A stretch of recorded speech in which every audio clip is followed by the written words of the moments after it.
दिसंबर का महीना तुला लग्न व वृश्चिक लग्न के जातकों के लिए कैसा रहेगा? दिसंबर के महीने में तुला लग्न व वृश्चिक लग्न के जातकों का स्वभाव कैसा रहेगा? आपके करियर व फाइनेंस की स्थिति क्या कहती है? साथ ही भाग्य व स्वास्थ्य किस प्रकार से रहने वाला है? वैवाहिक जीवन, स्टूडेंट्स का जीवन किस प्रकार से रहेगा?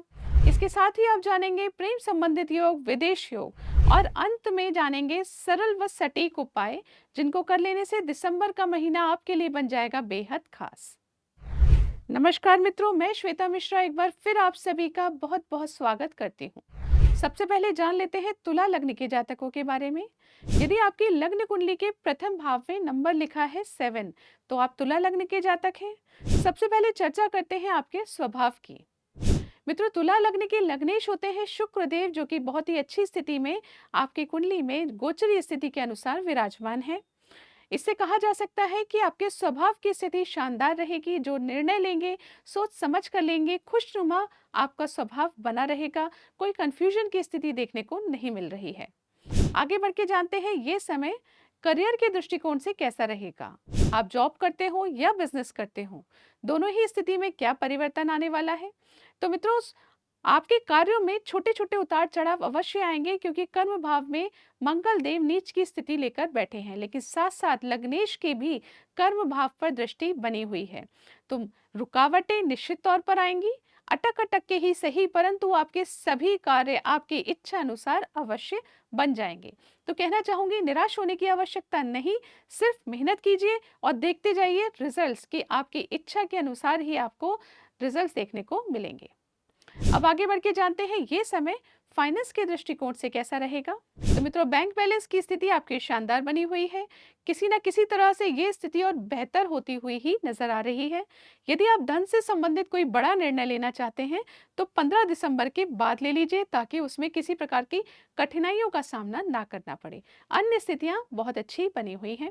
वहीं आगे चल के बात करें भाग्य की स्थिति, तो मित्रों, आपके भाग्येश बहुत शानदार स्थिति में आपके द्वितीय भाव में विराजमान है। तो भाग्य का साथ आपको पूर्ण रूप से मिलेगा। तो अब समझ लीजिए, अगर कार्यों में रुकावटें भी आती हैं, उतार चढ़ाव भी आते हैं, तब भी आपको मन चाहे रिजल्ट्स जरूर प्राप्त होंगे। आपके एक्सपेक्टेशन के अनुसार ही अच्छे फल आपको मिलेंगे, क्योंकि जब भाग्य का साथ मिलता है तो अच्छे अच्छे काम बहुत सरलता से बन जाते हैं। अब आगे बढ़ के जानते हैं ये समय स्वास्थ्य के दृष्टिकोण से कैसा रहने वाला है। तो मित्रों, तुला लग्न के जातकों से कहना चाहूंगी, स्वास्थ्य का ध्यान रखना आपके लिए अनिवार्य रहेगा।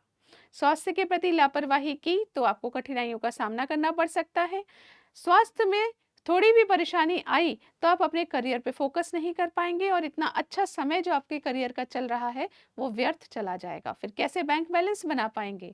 तो आप समझ लीजिए, सबसे इंपॉर्टेंट चीज जिसका आपको अभी ध्यान रखना है वो क्या है। तो वो है आपकी हेल्थ। हेल्थ के प्रति अवेयर रहिए। जो भी आपका रूटीन है उसे प्रॉपर तरीके से फॉलो कीजिए। मेडिसिन टाइम से लीजिए। अपना चेकअप कराते रहिए। साथ ही एक्सरसाइजेस कीजिए। खान पान का ध्यान रखिए।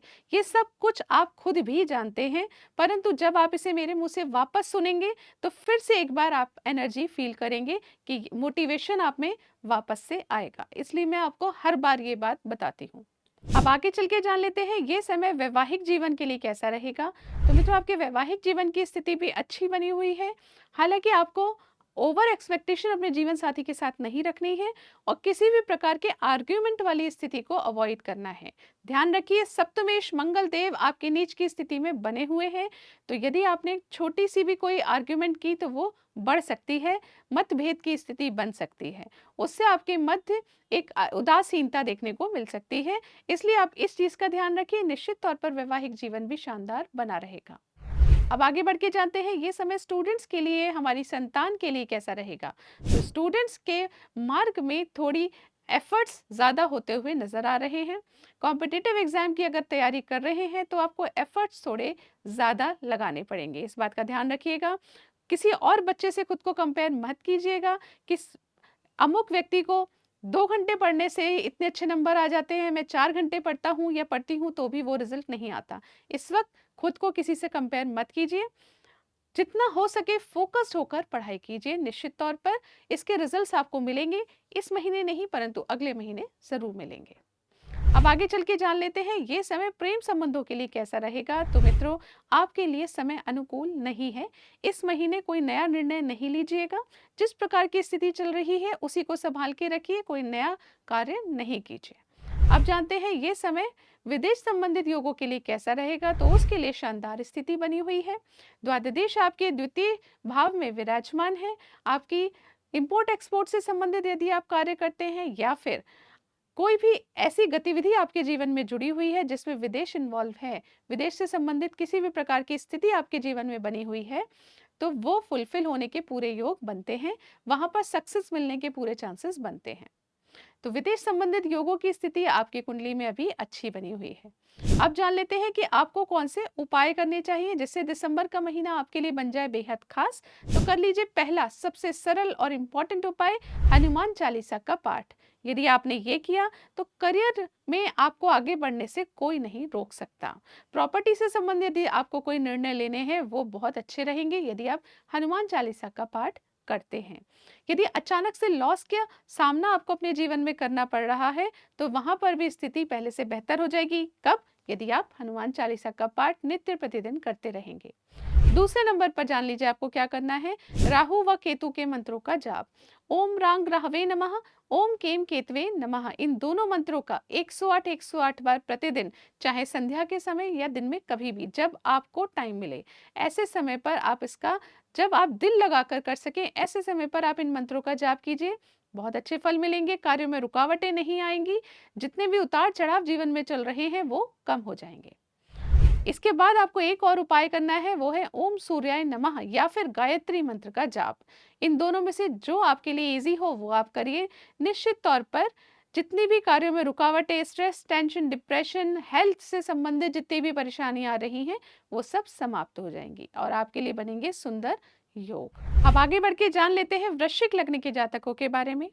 यदि आपकी लग्न कुंडली के प्रथम भाव में नंबर लिखा है 8, तो आप वृश्चिक लग्न के जातक हैं। ऐसी स्थिति में आप जानते हैं सबसे पहले हम चर्चा करेंगे आपके स्वभाव की।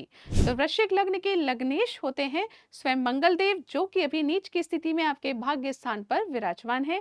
तो मित्रों, आपको कंफ्यूजन हो सकता है कोई भी निर्णय लेने में, परंतु जब देवगुरु बृहस्पति की दृष्टि आपके लग्न पर हो और सूर्य देव लग्न में विराजमान हो तो निश्चित तौर पर देर से ही सही परंतु आप सही निर्णय अवश्य लेंगे। तो मैं आपसे कहना चाहती हूँ, क्रोध में आकर, जल्दबाजी में आकर और किसी के कहे में आकर निर्णय मत लीजिएगा। अपनी ही बुद्धि यूज कीजिए, थोड़ा समय लीजिए, सही व्यक्ति से एडवाइस लीजिए और फिर आगे बढ़िए। आप देखिएगा निश्चित तौर पर आपके द्वारा लिए गए डिसीजन आपके परिवार के लिए, आपके रोजगार के लिए, आपके स्वयं के लिए बहुत शानदार रहेंगे। अब आगे बढ़ के जानते हैं ये समय करियर के दृष्टिकोण से कैसा रहने वाला है। तो मित्रों, करियर के दृष्टिकोण से समय शानदार है। आप जॉब करते हैं या बिजनेस करते हैं, दोनों में ही शानदार स्थिति बन रही है। आपका करियर ग्राफ तेजी से आगे बढ़ता हुआ नजर आ रहा है। इस समय आप करियर से संबंधित भी कोई बड़े निर्णय ले सकते हैं। अब जानते हैं ये समय फाइनेंस के दृष्टिकोण से कैसा रहेगा। तो वो स्थिति भी बहुत शानदार बनी हुई है। बैंक बैलेंस बढ़ता हुआ नजर आ रहा है। जहां एक तरफ करियर का ग्राफ ऊपर जा रहा है, वहीं दूसरी तरफ फाइनेंस का ग्राफ भी ऊपर जा रहा है। अगर आगे बढ़ के बात करें आपके भाग्य की, तो मित्रों, भाग्य में मंगल देव नीच की स्थिति बनाकर बैठे हैं, जो स्वयं पीड़ित स्थिति में है, तो बहुत अच्छे फल आपको भी कैसे दे पाएंगे। तो भाग्य का साथ आपको देर से मिलेगा, मेहनत से आपको रिजल्ट्स बहुत जल्दी मिल जाएंगे। तो आपके लिए अगले महीने का मंत्र है कि एफर्ट्स लगाइए, मेहनत कीजिए। अब जान लेते हैं ये समय स्वास्थ्य के दृष्टिकोण से कैसा रहेगा। तो यदि आपने लापरवाही नहीं की और एक ठीक ठाक रूटीन में आप चल रहे हैं तो आपका स्वास्थ्य दिसंबर के महीने में बहुत अच्छा बना रहेगा। कोई परेशानी की स्थिति देखने को नहीं मिल रही है। अब आगे बढ़ के जान लेते हैं कि आपके वैवाहिक जीवन की स्थिति कैसी रहने वाली है। तो मित्रों, वृश्चिक लग्न के जातकों के लिए बहुत अच्छा समय है। वैवाहिक जीवन आपका बहुत सुकूनमय रहने वाला है। जब देवगुरु बृहस्पति, जो कि विवाह के कारक हैं, वो स्वयं सप्तम स्थान पर विराजमान हो, उन सभी लोगों का विवाह हो सकता है जिनकी विवाह की उम्र हो चुकी है, क्योंकि विवाह कराने वाला प्लैनेट स्वयं आपके सप्तम स्थान पर विराजमान है। साथ ही यदि किसी भी प्रकार के पिछले दिनों में मतभेद, मनभेद की स्थिति बनी हो तो वो भी समाप्त होगी और आप अपने जीवन साथी के साथ अच्छा समय व्यतीत करते हुए नजर आएंगे। वहीं आगे चल के बात करें यदि स्टूडेंट्स की, तो आपके लिए समय अभी काफी एफर्ट्स वाला है, जितना आप मेहनत करेंगे उतने ही अच्छे रिजल्ट्स आपको प्राप्त होंगे। तो मेहनत से जी चुराने का समय आपके लिए नहीं है। अब आगे पढ़ के जान लेते हैं ये समय प्रेम संबंधों के लिए कैसा रहेगा। तो आपको इस वक्त कोई नया डिसीजन नहीं लेना है, समय अनुकूल नहीं है, लोग आपको अभी नहीं समझ पाएंगे, तो किसी भी प्रकार के आगे की स्थिति मत बनाइएगा। अब जान लेते हैं ये समय विदेश संबंधित योगों के लिए कैसा रहेगा। तो वहां पर भी कार्यों में डिले और भागा दौड़ी की स्थिति बनी हुई है, यानी आपके कार्य बनेंगे परंतु थोड़े डिले के साथ, काफी एफर्ट्स लगाने के बाद। अगर आप इंपोर्ट एक्सपोर्ट से संबंधित काम करते हैं, वहां पर भी छोटी छोटी रुकावटें आने के योग बने हुए हैं। काम जरूर हो जाएगा लेकिन समय लेने के बाद। तो दिसंबर के अंत में जाकर आपके कार्य बनेंगे, उससे पहले अटकते रह सकते हैं। अब जान लेते हैं कि वृश्चिक लग्न के जातकों को कौन से उपाय करने चाहिए। तो मित्रों, आपको पहला उपाय करना है ओम बुम बुद्धाय नमः। इस मंत्र का जाप प्रतिदिन 108 बार कीजिए या फिर गणेश चालीसा का पाठ कीजिए। ऐसा करने से आपके स्वभाव में जो अचानक से एक आलस्य प्रवृत्ति जन्म ले रही है, और कोई भी डिसीजन आप लेने जाएं तो इतना लेट कर दें कि उस डिसीजन को लेने का कोई मतलब ही ना रह जाए। इन दोनों स्थितियों से आपको निजात मिलेगी यदि आप गणेश जी की पूजा करते हैं या फिर ओम बूम बुधाय नमः इस मंत्र का जाप करते हैं। जो जातक इंपोर्ट एक्सपोर्ट से संबंधित कार्य करते हैं उनको एक रेमेडी देना चाहूंगी। ओम शुम शुक्राय नमः इस मंत्र का जाप प्रतिदिन 108 बार कीजिए और सफेद रंग की वस्तुओं का दान कीजिए शुक्रवार के दिन। यदि आपने ये किया तो निश्चित तौर पर विदेश से संबंधित योग आपके अच्छे प्रकार से बनने लग जाएंगे। तो इस प्रकार से इस वीडियो में हमने तुला लग्न व वृश्चिक लग्न के जातकों के बारे में संपूर्ण जानकारी प्राप्त की। आशा करती हूँ ये जानकारी आपको पसंद आई होगी। यदि पसंद आए तो इस वीडियो को लाइक कीजिए, शेयर कीजिए, पेज को फॉलो कीजिए। अगले वीडियो में आपसे फिर मुलाकात होगी, तब तक के लिए नमस्कार।